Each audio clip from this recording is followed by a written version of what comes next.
বাজলো তোমার আলোর বেনু, বাজলো তোমার আলোর বেনু, মাতলো রে ভুবন। সে সুর শুনে খুলে দিনু মন, বাজলো বাজলো অন্তরে যায় লুকায় রাজে, অরুণ বীণায় সে সুর বাজে। নমস্কার বন্ধুরা, তোমরা সবাই কেমন আছো? আশা করি ভালো আছো, সুস্থ আছো। আমিও তোমাদের ভালোবাসায় ও আশীর্বাদে ভালো আছি, সুস্থ আছি। আমি হচ্ছি পূর্ব মেদিনীপুর জেলার এক সাধারণ পরিবারের মেয়ে। তো তোমাদের সকলকে আমার পরিবারে আসার জন্য আমন্ত্রণ জানাই। আজকের ব্লগটা শুরু করছি এখান থেকে। আজকের ব্লগটা আগের থেকে একটু আলাদা। আজকে চলে এসেছি কাশবনে। সামনে তো দুর্গাপুজো। বাঙালির দুর্গাপুজো হচ্ছে সবচেয়ে বড় একটা উৎসব। তাই আমরা চলে এসেছি আজকে কাশবনে ভিডিও শ্যুট করতে। ভিডিও শ্যুট করতে আসার সময় মনে পড়লো তোমাদেরকে একটা ব্লগ করে দিয়ে দিই, কারণ কাশবনটা এতটা সুন্দর কি বলবো। তোমরা নিজের চোখে দেখো কতটা সুন্দর লাগছে। আমার ছেলে এদিকে কাশফুল একটা তুলে দিয়েছিলাম, সেটা নিয়ে খেলা করছে। ও তো ছোট, না হলে কান্নাকাটি করবে, তার জন্য ওকে একটা বড় দেখে কাশফুল ভেঙে দিয়ে দিয়েছি। ও সেটা নিয়ে খেলা করছে। আর এদিকে আমাদের মাঠটা দেখো কতটা সুন্দর। এখন তো ধান চাষ শুরু হয়ে গেছে, তাই সবুজে সবুজে পুরো পরিপূর্ণ হয়ে গেছে আমাদের মাঠটা। জানো তো বন্ধুরা, সব সময় ধনধান্যে পুষ্পে ভরা আমাদের এই বসুন্ধরা। বুঝতে পারলে কেন বললাম আমাদের এই গ্রাম প্রকৃতি বাংলা কতটা সুন্দর কি বলবো। সব সময় সবুজে পরিপূর্ণ থাকে। ওদিকে আমি চলে গেছি কাশফুলগুলো ভাঙার জন্য। যেহেতু ভিডিও শ্যুট করব, তার জন্য অনেকগুলো কাশফুল লাগবে। এই দেখো ওখানে আমার ছেলে এসে উপস্থিত হয়ে গেছে। ও বলছে, মা আমাকে একটা দাও, আমাকে একটা দাও। ওকে দিয়েছি, দুটো নষ্ট করে দিয়েছে। ও যেহেতু খেলছিল, তাই আবার ওকে 3-4টা ভেঙে দিলাম। আমিও 3-4টা ভেঙে নিলাম। একসঙ্গে অনেকগুলো না হলে দেখতে একটু কেমন কেমন লাগে না, ফাঁকা ফাঁকা লাগবে। তাই বেশি হলে একগুচ্ছ হলে খুব সুন্দর দেখতে লাগবে। আমাদের এই প্রকৃত বাংলাটা তোমরা একটু ভালো করে দেখে নাও, কতটা সুন্দর লাগছে। সব গুচ্ছ গুচ্ছ হয়ে গেছে কাশফুলগুলো, দেখো সাদাই সাদাই পরিপূর্ণ হয়ে গেছে। হেভি লাগছে আমার। তোমাদের কেমন লাগছে অবশ্যই জানিও। আর আমার চ্যানেলে যদি কেউ নতুন বন্ধু এসে থাকো, অবশ্যই আমার চ্যানেলটা সাবস্ক্রাইব করে আমার পাশে থেকো। আর পাশে থাকা বেল বাটনটি অবশ্যই প্রেস করে দিও। তাহলে কি হবে, আমি যত নতুন নতুন ভিডিও পোস্ট করব তোমাদের কাছে সবার প্রথম চলে যাবে। তোমরা নতুন নতুন ভিডিও দেখতে পাবে।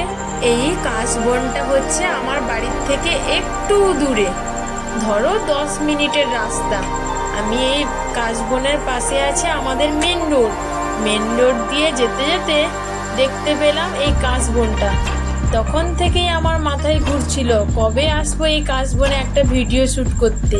তাই আজকে বসছিলাম বাড়িতে দুপুরে ভাত টাত খেয়ে, তাই তোমাদের দাদাভাইকে বললাম আমি যে কাশফুলের বাগানটা দেখেছিলাম ওখানে নিয়ে চলো। তাই আমরা 3জন মিলে বেরিয়ে পড়লাম ঝটপট কাশবনের উদ্দেশ্যে। আর পৌঁছেও গেলাম।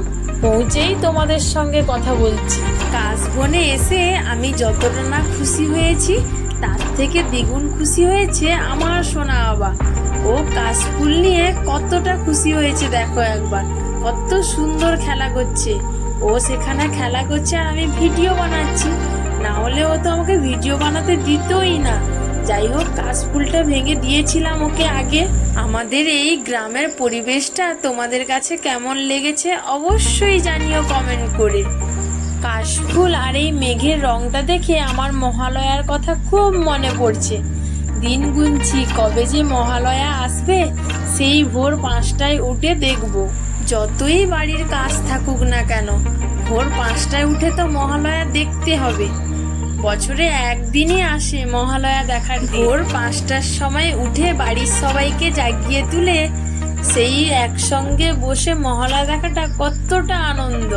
মহালয়ার দিন থেকে দিন গোনা শুরু, কবে আবার দুর্গাপুজো ষষ্ঠী আসবে। ষষ্ঠী এলেই মনটা খুব আনন্দ হয়ে যায়। আমাদের এইটা হচ্ছে সব থেকে বড় একটা উৎসব, যেটা হলো দুর্গাপুজো।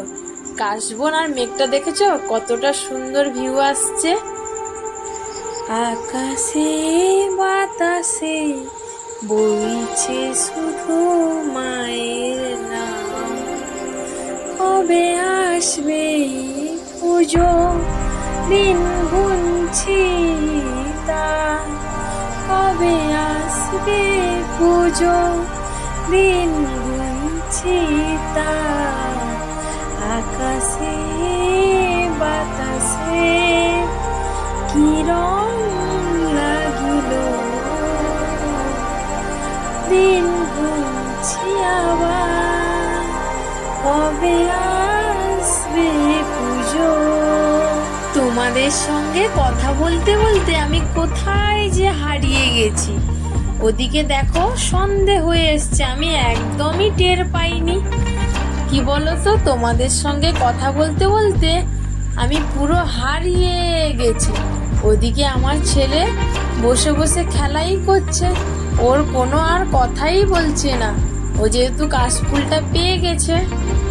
আমরা আছি এখন মাঠের মাঝখানে। মাঠের মাঝখান থেকে ভিউটা কতটা সুন্দর এসছে দেখো একবার। ওদিকে একগুচ্ছ কাশফুল, হামিদু মন্দ হাওয়া বইছে, হাওয়াতে কত সুন্দর দোলাদুলি করছে। মেঘটাও খুব সুন্দর উঠেছে আজকে, হেব্বি লাগছে। আমাদের এই গ্রামের পরিবেশটা কি বলবো, অসম্ভব সুন্দর। তোমরা যারা গ্রামে থাকো অবশ্যই তারা গ্রামের এই পরিবেশটা দেখতে পাও, তারাই একমাত্র বুঝতে পারো। আমার শহরের বন্ধুরা তো আর ওসব জিনিস দেখতে পায় না, তাদের কাছে পৌঁছে দেওয়ার জন্য আমার এই ভিডিওটা করা। তোমরা সবাই অবশ্যই পুরো ভিডিওটা দেখো, কেউ স্কিপ করে চলে যেও না। ভিডিওটা কেমন হয়েছে অবশ্যই তোমরা কমেন্ট করে জানিও। যদি কোনো ভুল ত্রুটি হয়ে থাকে ভিডিওর মধ্যে, তাহলে আমাকে বাড়ির ছোট মেয়ে মনে করে ক্ষমা করে দিও সবাই। ওদিকে আবার সন্ধে হয়ে গেল, বাড়ি যাওয়ারও সময় হয়ে গেল। বাড়ি যেতে একদম ইচ্ছে করছে না। কাশবনটা দেখে আর মেঘটা দেখে এতটা সুন্দর লাগছে, বাড়ি যেতে একদম মন চাইছে না। আমার ছেলেরও সেই একই কথা, মা এখন যেতে ভালো লাগছে না। কিন্তু আর কি করা যাবে, মাঠের মাঝখানে তো বৃষ্টি হয়েছিল, সব দিকে তো জল হয়ে গেছে। এই কাশবনটাও শুধু উঁচুতে আছে, কোথায় আবার সাপ খোপ থাকবে কে জানে। তাই সময় থাকতে বাড়ি চলে যাওয়াটাই ভালো। বাড়ি চলে যাচ্ছি, তবুও আমার সোনা বাবার খেলা শেষ হচ্ছে না। ও কি বলতো, ও তো অনেক ছোট, যেখানেই যায় ওর খেলাটাই চাই। ওর খেলা হলে আর কিছু চাই না। সবাইকে আমার তরফ থেকে দুর্গাপুজো উপলক্ষে শুভেচ্ছা জানাই। মায়ের কাছে এই কামনা করি সবাই যেন ভালো থেকো, সুস্থ থেকো। আর অবশ্যই ষষ্ঠী থেকে দশমী অবধি সবাই খুব ভালোভাবে আনন্দ করো। আর কথা বলবো না বন্ধুরা, আমাকে তো বাড়ি যেতে হবে, সন্ধে হয়ে এসছে। তোমরা যারা যারা এরকম ভিডিও দেখতে চাও অবশ্যই আমাকে কমেন্ট করে জানিও, আমি এরকম ভিডিও বানিয়ে অবশ্যই দেবো তোমাদেরকে। তো টাটা বাই বাই সবাইকে, সবাই ভালো থেকো, সুস্থ থেকো। দেখা হচ্ছে পরের কোনো এক ব্লগে।